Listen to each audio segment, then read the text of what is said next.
পড়ো? না না না ভাই, আমার ভাগ্নি প্রাইভেট ইউনিভার্সিটিতে পড়ে। নামের সাথে শুধু খান লাগালে তো আর হয় না, পাশাপাশি বাবার ব্যাংকে মালামাল থাকা লাগে। মামা ইউনিভার্সিটিতে তো পড়িনি, তবে আমিও গ্র্যাজুয়েটেড, সফটওয়্যার ইঞ্জিনিয়ারিং শেষ করেছি। যদিও আমি বলবো না, তবে you guys can call me engineer. বেশ ভালো। আবার বেশ ভালো বললে হয়ে যাবে? এই সব কিছু মিথ্যে কথা। ছোট লোক কখনো জাতে উঠতে পারে? শোনেন, ওই যে একটা কথা আছে না, নদীর পানি কিন্তু সাগরে গিয়ে মেশে, আর কুয়োর পানি সাগর তো দূরের কথা, নদীর ধারে কাছেও তো যেতে পারে না। মামা, এটা কিন্তু আপনি ভুল বললেন। সাগরের পানি যতই হোক না কেন, শেষ পর্যন্ত তৃষ্ণা মেটাতে কিন্তু আপনাকে ওই ছোট্ট কুয়োর কাছেই আসতে হয়। কি জবাব দিয়া হয় মেরা ভাই।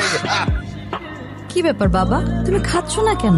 খাও। আমাকে বল না দেওয়া পর্যন্ত আমি কিছু খাবো না।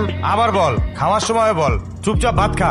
তুমি নাকি ঠিক মতো পড়াশোনা করো না? আমার আর পড়াশোনা করতে ভালো লাগে না। পড়াশোনা করতে ভালো লাগে না তো কি করতে ভালো লাগে? ক্রিকেট খেল